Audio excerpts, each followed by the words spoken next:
You know, Ashokji, you were mentioning that there has been some backlash in India itself from people who have disagreed with the action that you and some of the other Sahitya Academy Award winners have done. And looking at the press that has come out, I see, for example, the article that you wrote in the Hindu, and afterwards when you go and look online and you see the comments section, there are some people who have written very favorably about the action you've taken, and others are scathing of the action. And one particular comment caught my eye as being almost a summary of what many people were feeling who reacted in that manner. I'd like to read you that comment and see how would you reply to somebody with these sorts of criticisms. Mr. Vajpeyi and the other intellectuals that have returned the awards or stepped down from their positions are welcome to do so. The country or the people have not gained from these Congress supporters. The awards themselves were given to undeserving comrades, and hence I appreciate that they have realized it and are returning these awards. If they truly felt bad, they could have returned the awards after emergency, or Sikh riots, or Kashmiri Pandit deluge, or even the barbaric train burning of car sevaks in Gujarat. In fact, they are free to leave the country if any other country is willing to accommodate these so-called intellectuals. Such a pity. How would you react to these sorts of comments? Well, to put the facts straight, one, among the people who have returned the awards are people like Krishna Sokti, who also had refused to take Padma Bhushan from a Congress-led government. So it is not as if everybody. Secondly, some of us never got the award. I got it in '94. So emergency and Sikh riots are well before that. 3. Gujarat riots. At the time of Gujarat riots, I was Vice Chancellor of a university, Mahatma Gandhi International Hindi University. And I organized a protest against what had happened in Gujarat with writers, musicians, dancers, theatremen, artists. We walked up to the President's house and gave a memorandum. Now, this was at that point of time, we thought. In the meantime, there were cases which were filed in the Supreme Court. Mahashweta Devi, the Bengali writer, me, K. Sachidanandan and Apuranand had gone to Baroda, to Ahmedabad, etc. In fact, there is a very interesting episode. I was wanting a book to be published, and I wrote to 100 people in India, artists, musicians, dancers, writers, to write one page about what was happening in Gujarat and how they felt about it. The letter I wrote from my residence, it did not carry my designation, nor was it an officially sent letter. But I got a letter from the ministry that attaching a copy of that letter, that this letter has been purported to be written by you. What are your comments on that? So I wrote back saying, yes, this letter is not purported to be, it is written by me. It is written from my residence in my personal capacity. I believe even Vice Chancellors have the right of freedom of expression. And if you feel something about an issue, you have every right, and I am not a servant of the government. I am the Vice Chancellor, which is not employment of government. It's another matter that the government pays the university. That's it. So, and then I added on that the current minister, who happened to be at one time a university professor in Allahabad, also was concurrently, while being a professor of physics, was concurrently also the president of a political party. So I do not think that any objection was raised to that position. So you see, it's a long way of doing it. As for the awards being given to the unworthy,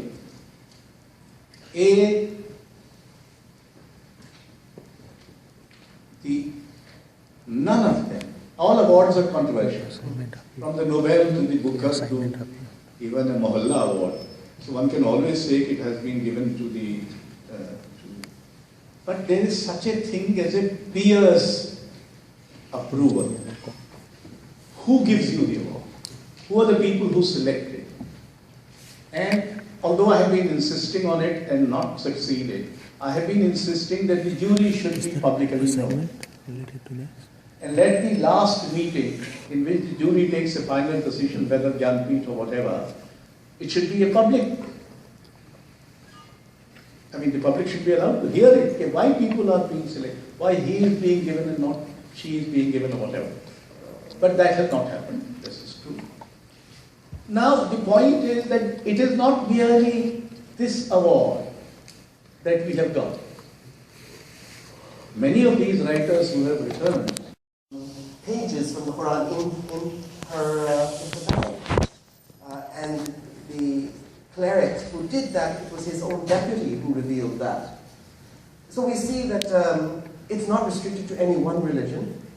We see it in a variety of religions, but at the same time, we also see the other sort of motivations coming out of religions. So for example, recently with the refugee crisis that we've seen in Syria, among the most generous of all of the groups within this country, within Canada, have been various religious groups who have felt that it is their moral responsibility to take in those who have become refugees in their own country. So we see the opposite extremes. So I'm just wondering, what is it that contributes to people going in these... Creating some great art, great literature, great architecture, etc. The world over, whether it is Hinduism, Buddhism, Islam, Christianity and all that. You cannot possibly accuse religions being,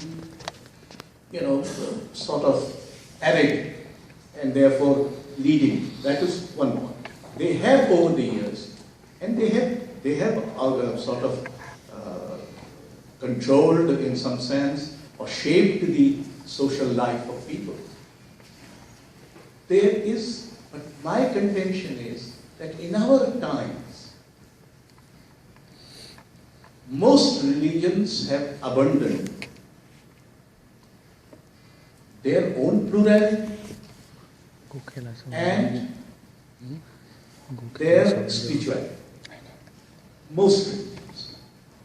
They might be followers, they might still be religious thinkers, etc. For instance, I am a Hindu, but I do not understand why the spiritual, metaphysical thought in Hinduism stopped after, let's say, Sri Aurobindo, Gandhi, and such like, Vivekananda, etc. After that, no. So what has happened is spirituality has gone out of the religions, more or less. So it has to find a place somewhere, because man is a spiritual being as well, apart from being a physical being. It distinguishes, I think, saying to a friend the other evening, that man's two great inventions are God and language. That we invented these, and that they have to have a place somewhere. So now it appears to me, and you can say you are self-obsessed with literature and the arts, therefore you are saying this. It appears to me that spirituality now has a new residence, a new address, and that address are literature and the arts rather than religions. But I may be wrong. I'm sure there are many people in the audience who would like to take advantage of such an illustrious speaker in our midst. The microphones are here.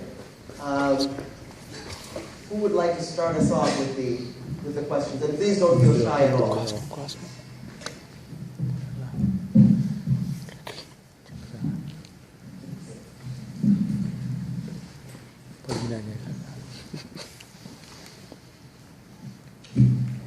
Thank you very much. I would like to ask you a question. I noticed that you are a very eminent writer, and let depending on my question. So, but here, surprisingly enough, it felt like I'm listening to a politician. So that's the sad part. Because you are a writer, I understand you expressed your grief, sadness, and I condemn all the murders. But there has been genocide.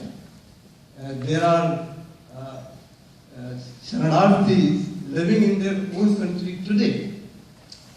And I didn't hear any writers resigning or doing so. Why? Just at this time, you have decided to take this political side only now. And which party do you belong to, or which party do you support? Taking the last question first, I do not belong to any political party. I have no political ambitions. I have opinion on politics. Politicians have opinions on everything. So, once in a while, the writer should also be allowed to have opinions on politics. But I have no intention of belonging to a political formation. I have never belonged to a political formation. I have no intention of entering into politics. It's too late in the day for me anyway, and I'm quite happy. I think my literature is my politics, and that's good enough. One. Two, you see, the point is that this question has been asked. You are not the only one who's asking. Why at this point of time? Because we suspect a pattern to be emerging. We did not suspect this to be emerging as a pattern earlier. There is an institutional interference. There are these sort of big gap between preaching and practice. Third, these incidents. So there is a pattern which we suspect is emerging. We may be wrong, of course. A writer is one who speaks his truth, but also doubts his truth. So I'm willing to doubt my truth, maybe. But this is what appears to me as of now.